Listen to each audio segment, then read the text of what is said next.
ஒரு அரசு நிர்வாகமே தௌ ஜமாத் முஸ்லிம்களுடைய இந்த இவங்க தான் உதவி செஞ்சுட்டு இருக்காங்கிற அளவுக்கு அவங்க நம்பரை கொடுத்து இவங்கள கான்டாக்ட் பண்ணுங்கிறாங்க. அப்ப அரசு செய்கின்ற வேலையை அவர்கள் செய்து கொண்டிருக்கிறார்கள். இங்க நம்ம கவனிக்க வேண்டியது என்னன்னா, முஸ்லீம் அமைப்புகள் நாங்க செய்யறோம், இஸ்லாத்தின் பேரில் செய்யறோம், நாங்க இஸ்லாமிய அமைப்புகள் செய்யறோம் அவங்க சொல்லிக்கிறாங்க அப்படின்னு நீங்க சொல்வதுங்கிறது வேற.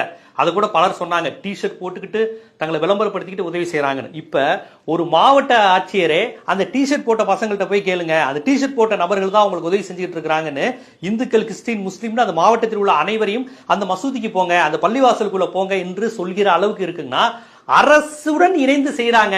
ஒரு அரசு செய்ய வேண்டிய உதவியை செய்யறாங்க. அரசுக்கு என்னெல்லாம் செய்யணுமோ அதையும் அவர்கள் செய்து கொண்டிருக்கிறார்கள் என்றால், இந்த நேரத்தில் அவர்களுடன் நின்று நாமும் உதவி செய்யணும். அதை விட முக்கியம், இந்த நேரத்தில் இவர்கள் உதவி செய்கிறார்கள் என்பதை கருணையுடன், நன்றியுடன் நினைவு கூறணும். இல்லாட்டி நம்ம மனிதர்கள் கிடையாது. அவர்கள் நம்மளுடைய வழிபாட்டு முறையை பின்பற்றுவார்களா, அவர்கள் நாத்திகர்களா, ஆத்திகரா, இஸ்லாமா, உருவ வழிபாடா என்று பார்க்க கூடாது.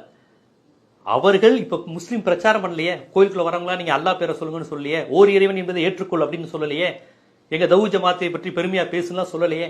அவர்கள் சொல்லாவிட்டாலும் பேச வேண்டிய கடமை இஸ்லாமியர்கள் அல்லாதவர்களுக்கு தான் இருக்கு. நல்லா கவனிச்சு பாருங்க. முஸ்லீம் ஒருத்தர் இதை பத்தி பேசினா நீங்க உங்க மதத்தை பத்தி பேசுறீங்கம்மா. இன்னைக்கு கவர்மெண்டே பேசுதே, ஒரு அரசு நிர்வாகம் எங்களுக்கு இந்த நேரத்தில் யாராவது உதவி செய்ய வேணுங்கிறப்ப இவர்களுடைய நம்பரை கொடுக்குதுங்க. இவங்க நம்பரை கொடுத்து இவங்க